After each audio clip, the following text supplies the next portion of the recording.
Hey everybody, I'm Eric from GameShampoo.com, and today I'm going to be unboxing the basic edition of Mass Effect 3 for the Xbox 360 and giving a really brief summary of the story events in both the first and second games for those of you who might not have been following up to this point.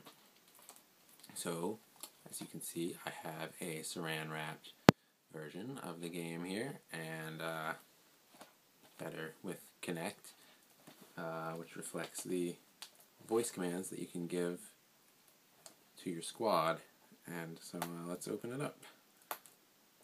Now, the collector's edition was basically all sold out really quickly, but let's see what's inside of here. Probably an online pass, given that this is an EA game.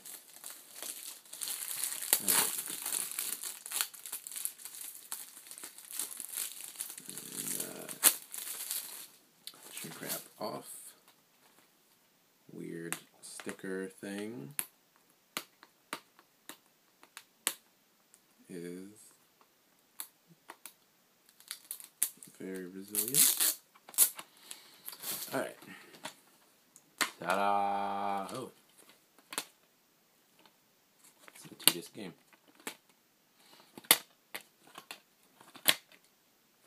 Huh. And another surprise. Let's just take all this out for a second and even pop the disc out for a second. As you can see here, there's actually an alternate cover for the game with female shepherd. So if you like to play the real Mass Effect story, not that fan fiction stuff starring some guy, you can flip the covers.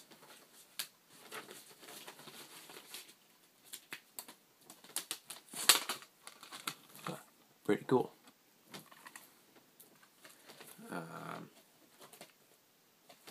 So let's throw the second disc back in there and take a look at all this stuff that came with the game. There's no manual in here, which that's good, I guess. Part of EA's effort to cut down on paper, the manual is included on the disc. Of course, we've got the online pass here with the code. I don't know why I'm covering it up. I'm going to use it in a second anyway, but it unlocks the online pass to play the co-op mode online and get all this weird stuff in Kingdoms of Amalur Reckoning too, if you have that game, I guess. Or no, this is for Mass Effect, actually. If you have played the Kingdoms of Amalur Reckoning demo, which I have, you can unlock armor and a rifle skin with explosive rounds. And what do you have here? Oh, how generous. A 2-day pass for Xbox Live Gold. Great, that's awesome. And yeah, that's about all that comes in the standard edition. It's a pretty thoughtful package, actually, with the reverse cover and all that. I actually like that a lot. So let's delve into the history of this franchise a little bit, shall we? Let's see, where to begin. Mass Effect began as an Xbox 360 exclusive, although it soon was ported to the PC. And it starred Commander Shepard, which was, basically your custom RPG character. You could move around all the sliders and whatnot if you didn't like any of the defaults, and choose from a variety of prearranged backgrounds for your character. And then you were thrust into this science fiction world, and basically the premise of Mass Effect is that humanity has recently discovered, the greater reaches of space and all of the different breeds of aliens that come with it, and they have been initiated into the Galactic Council on the Citadel after, finally proving their worth by getting out so far into space. And your character, Commander Shepard, is the first of the humans to be inducted into this group of basically intergalactic law keepers or peacekeepers called the Spectres. And as your first mission, you're tasked with hunting down Saren, who's a rogue Spectre. And along the way, you'll meet up with a large party of the various different races. You've got, Krogans, who are genetically unable to breed as a result of a chemical attack during a war. You've got Turians, who are very loyal and hard soldiers, and the Asari, who are these blue people, basically, who specialize in biotics, which are basically like psychic, almost kind of force powers. You can push and electrocute people and stun people and whatnot. And then there are a few others as well, but they're not quite as key.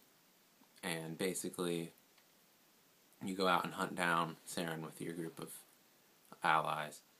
And once you find him, finally, you realize that he's being manipulated by a much larger force called the Reapers. And these Reapers come every 50,000 years and basically just wipe the galactic slate, so to speak. They destroy all life on the planet, start anew, and then wait 50,000 years to come back and destroy them too. So now, and Saren is being manipulated by his ship, who is actually a Reaper named Sovereign. So, in order to stop him, you have to kind of make a choice. You have two human allies, Ashley and Caden, and one of them will be sent to one side of the planet during this mission, and one of them will be sent to the other. And at the end, in your conflict with Saren, you can only grab one of them before a bomb goes off and the planet is destroyed. So that is one of your first major choices in the game. You can either save Caden or you can save Ashley. And that'll figure heavily into Mass Effect 2 a little bit, but Mass Effect 3 especially seems like it's gonna benefit a lot from that decision. Seems like you'll have them in your party and whatnot a lot, at least from the media they've been showing. And so you have to sacrifice one of your party members, and then you head out to stop Saren and Sovereign.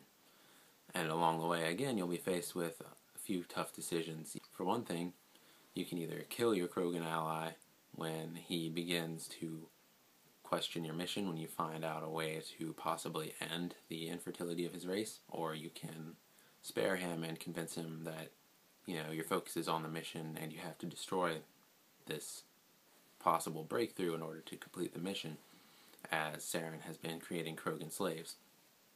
And you can also choose to either kill or save the last member of this malicious ancient alien race who you find stranded in a laboratory. And again, that hasn't really had much of an impact on Mass Effect 2, but I bet it will in 3.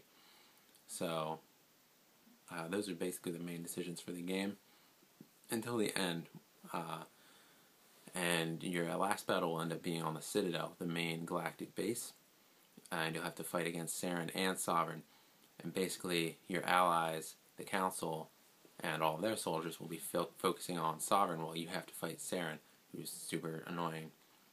But once you kill him, you have one last big decision to make, actually. Two big decisions.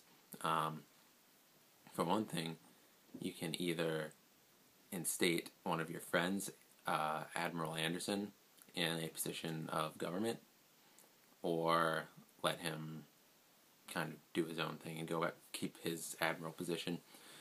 And for another thing, you can choose to go help out the Council or let them fend for themselves. And the Council is basically this organization of all the different alien species, and by not helping them, you can basically kind of give humanity a leg up in the galactic affairs of things. So, you can either be fair and go help the council out, or give humanity a little bit of a leg up. And then that'll end and head into Mass Effect 2, where a mysterious enemy will attack you, destroy your ship, and kill most of your crew right off the bat. So this is kind of their excuse for reimagining Shepard through kind of like plastic surgery, almost reconstructive surgery, really, as he or she is almost dead. And you'll be brought back to life by this pro-human organization, Cerberus. And a lot of people view them as terrorists, but you're going to have to work with them because they are one of the few that believe you when it comes to the Reaper threat. A lot of people almost don't want to see the evidence that's right in front of them, and they kind of put it behind their backs. But the elusive man, the leader of Cerberus, knows better, or seems to anyway, and he offers to help you, and really, you're pretty much obliged to since he brought you back from the dead. So, this story is a little more simple, a little more straightforward than that of the first Mass Effect. You basically end up discovering that there is an ancient, almost mythical kind of race of aliens called the Collectors, who will go out and abduct a species and just like really research all of the information on them and then just take them all away. And they've come for humanity. So again, you have to go out, build a team, and you learn about the team and make friends, make love interests, etc. as you make your way towards the Collector base.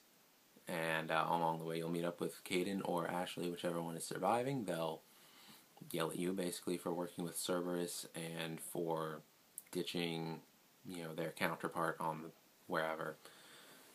You'll meet up with Liara, who is your Asari ally from the past game, but she won't join your party either. You'll just have to help her out briefly on her home planet. She's now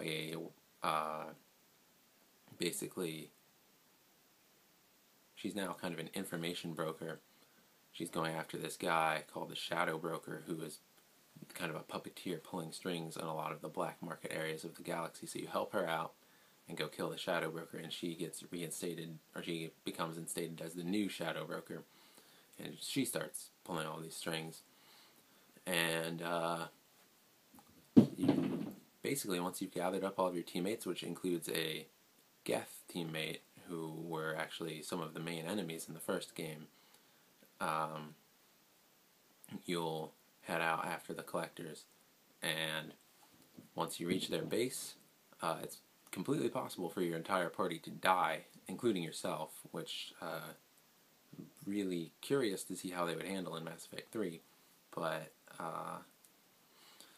basically it depends on the decisions you've made up to that point, the direct or the specific paths in which you've invested your skills and your points and stuff like that. But you can either make it through with no one, or everyone, or somewhere in between, and that, of course, will factor into Mass Effect 3 when you boot that up. So that's a basic recap of Mass Effect 1 and 2 stories and kind of the backstory that goes with them. So hopefully it'll prove helpful when you play Mass Effect 3. Thanks for watching. Be sure to like and subscribe for more videos.